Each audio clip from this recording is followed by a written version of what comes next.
പള്ളർച്ച് നെയ്ച്ചോറ് വെച്ചു, പിന്നെ ഒരു പഴം തന്നു, പോണ പോക്കൊരു ഐസ്ക്രീം കൊടുത്തു, പിന്നെ 2-3 മറ്റെന്തൊക്കെയാണൊക്കെ എടുത്തിട്ടൊക്കെ വാരി തൊള്ളയിലിട്ട് അങ്ങനെ ഒരു പല്ല് കുത്തിയിട്ട് ഇങ്ങനെയാണ് കയറുമ്പോ, അല്ല എന്താ വർത്താനൊക്കെ? അങ്ങനെ പോണ്. ഇനി എങ്ങനെയാ പോണ്ടേ? പിന്നെ അങ്ങനെ പോണ്. എന്താ വർത്താനം എന്ന് വെച്ചാൽ ഒരു അൽഹംദുലില്ലാന്ന് നമ്മളെ നാവുമെന്ന് വരാൻ വലിയ പ്രയാസം. അതേ സമയത്ത് നബി സല്ലല്ലാഹു അലൈഹി വസല്ലം തങ്ങളിൽ നിന്ന് നേരിട്ട് ദീൻ സ്വീകരിച്ചു പോന്ന പരമ്പരയാണ് അറബികളുടെ പരമ്പര. സൗദി അറേബ്യയിലും അതേപോലെ തന്നെ UAE-യിലും ഖത്തറിലും എന്ന് വേണ്ട, അറബ് കൺട്രീസിൽ എവിടെ യാത്ര ചെയ്ത് നോക്കിയാലും ഒരു അറബി സുഹൃത്തിനെ കണ്ടിട്ട് കൈഫാരക്, എന്താ വിഷയങ്ങളൊക്കെ? അൽഹംദുലില്ലാ, അൽഹംദുലില്ലാ, അൽഹംദുലില്ലാ. ഞാനൊരു പ്രാവശ്യം ദുബൈയിൽ ഒരാവശ്യത്തിന് യാത്ര ചെയ്യുമ്പോൾ പരിചയമുള്ള ഒരു അറബി സ്നേഹിതനുണ്ട്. റോഡ് സൈഡിൽ ഈ നീളം കുപ്പായത്തിൽ കന്തൂറയിൽ ഒന്നായിട്ട് രക്തത്തിൽ കുളിച്ച് നിൽക്കണം.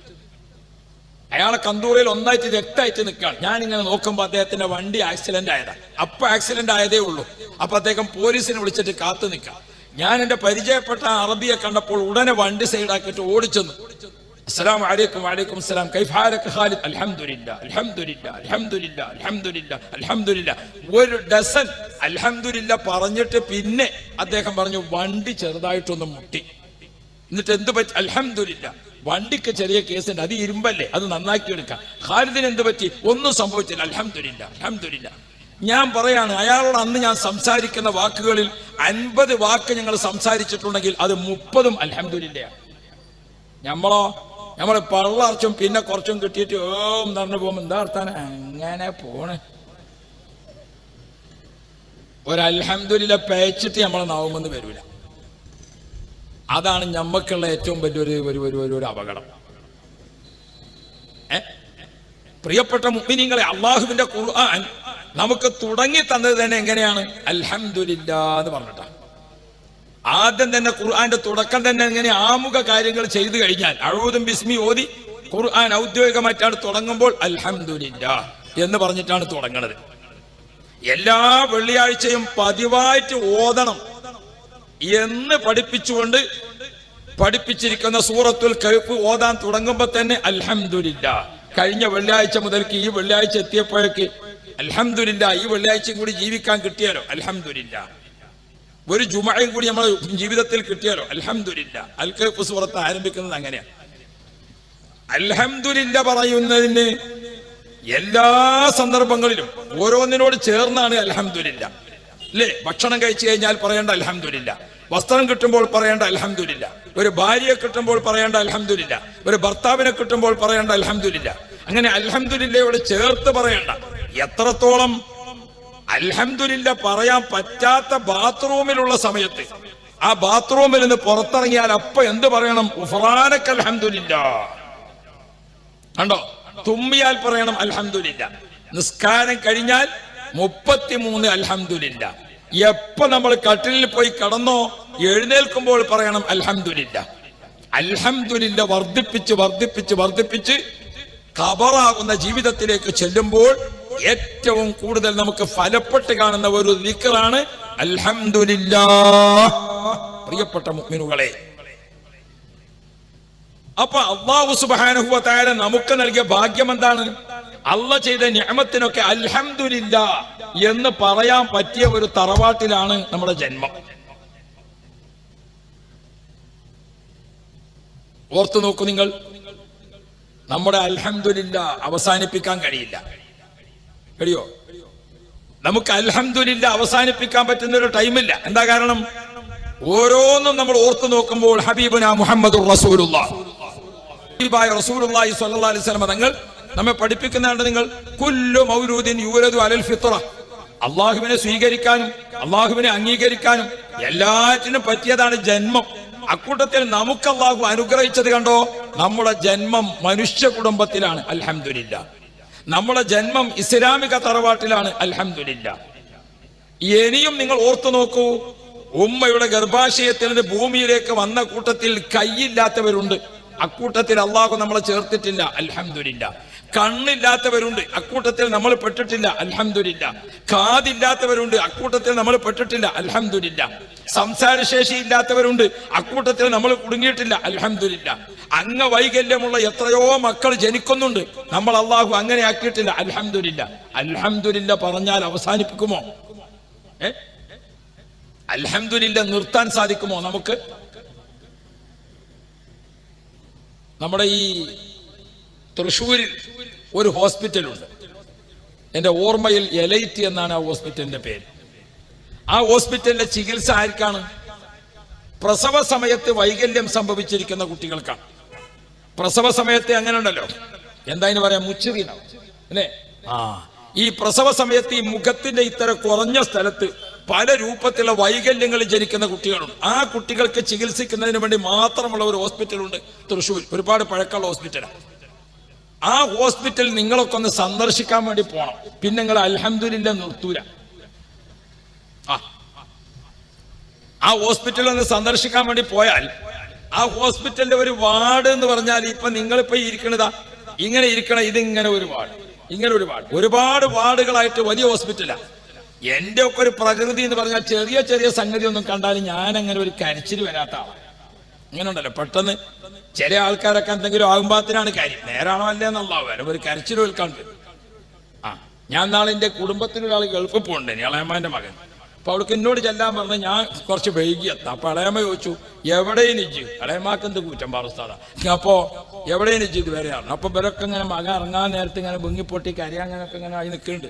ഞാൻ ഇളയമ്മനോട് പറഞ്ഞു ഞാൻ കരച്ചിൽ വരാൻ വേണ്ടി കാത്തത് തന്നെയാണ്. അപ്പോ ഇനി വന്ന് കിട്ടണ്ടേ, എന്തെങ്കിലല്ലേ കരയാൻ പറ്റുള്ളൂ. അപ്പൊ ഞാനങ്ങനെ ഒരു വേഗത്തിൽ കരിയണ ആളല്ല.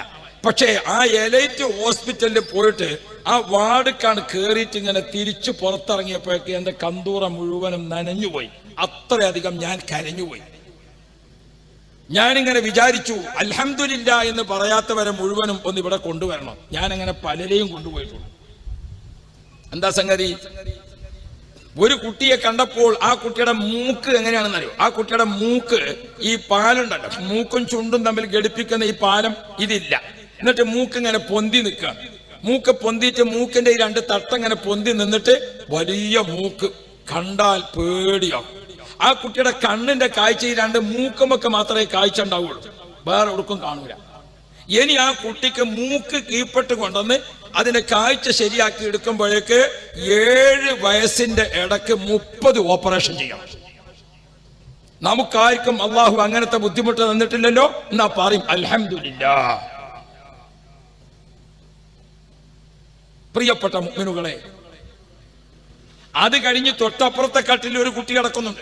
ആ കുട്ടിക്ക് എന്താ സുഖം എന്നറിയും? ആ കുട്ടിന്റെ ചുണ്ട് ഇങ്ങനെ താന്നിട്ട് ഇവിടെ താടിന്റെ താഴെ ഇവിടെയാണ് ചുണ്ട് നിൽക്കുന്നത്.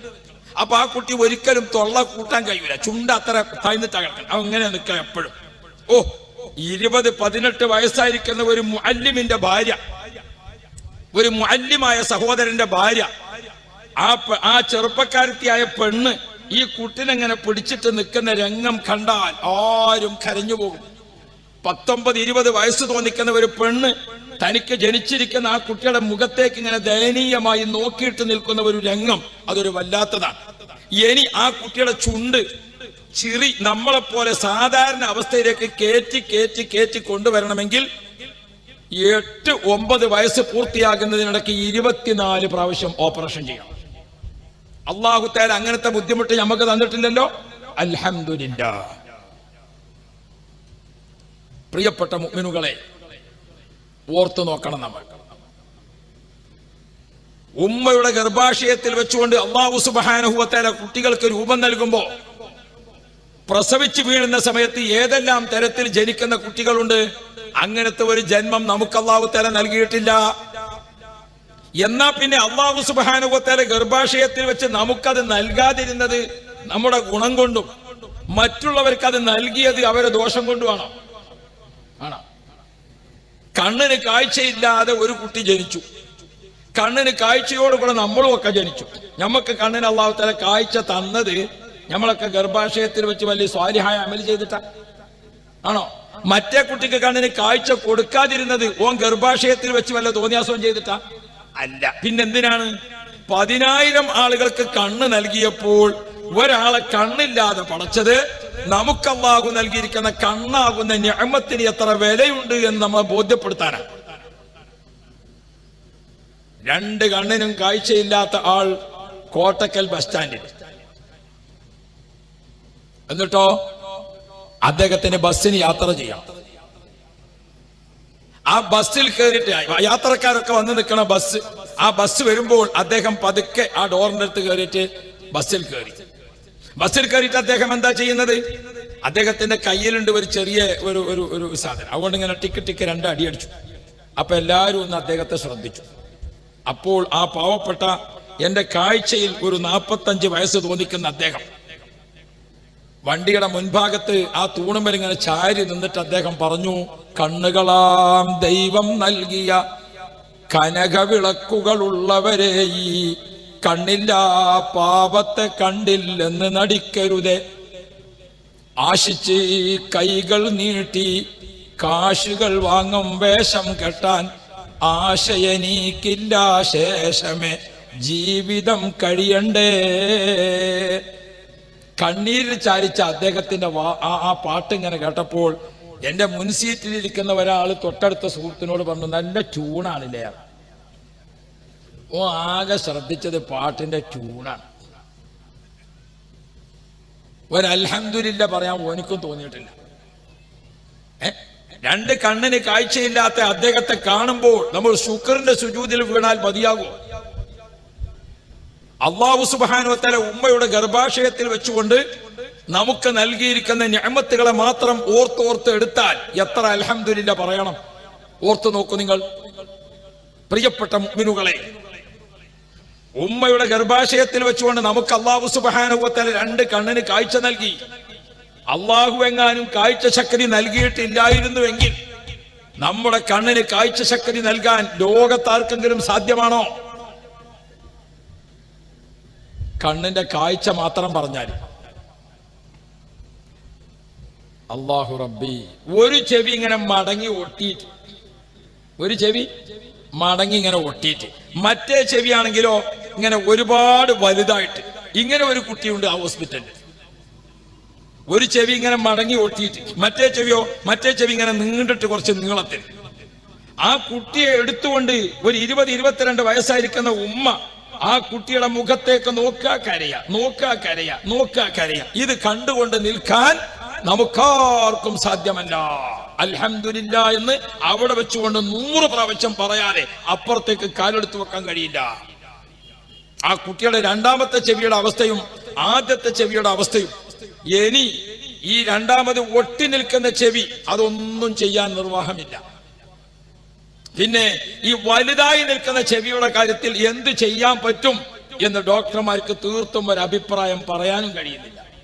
അങ്ങനെ ആ ഉമ്മ കുട്ടിയെയും എടുത്തുകൊണ്ട് നിൽക്കുന്ന കാഴ്ച കാണുമ്പോൾ, ഓ പ്രിയപ്പെട്ട മുഅ്മിനുകളെ, ഓർത്തു നോക്കൂ നിങ്ങൾ, റബ്ബ് സുബ്ഹാനഹു വ തആല നമുക്കോ നമ്മുടെ പേരമക്കൾക്കോ നമ്മുടെ നേരെ മക്കൾക്കോ അങ്ങനെ ഒരു കാതും കണ്ടും നൽകിയിട്ടില്ലല്ലോ. അൽഹംദുലില്ലാ.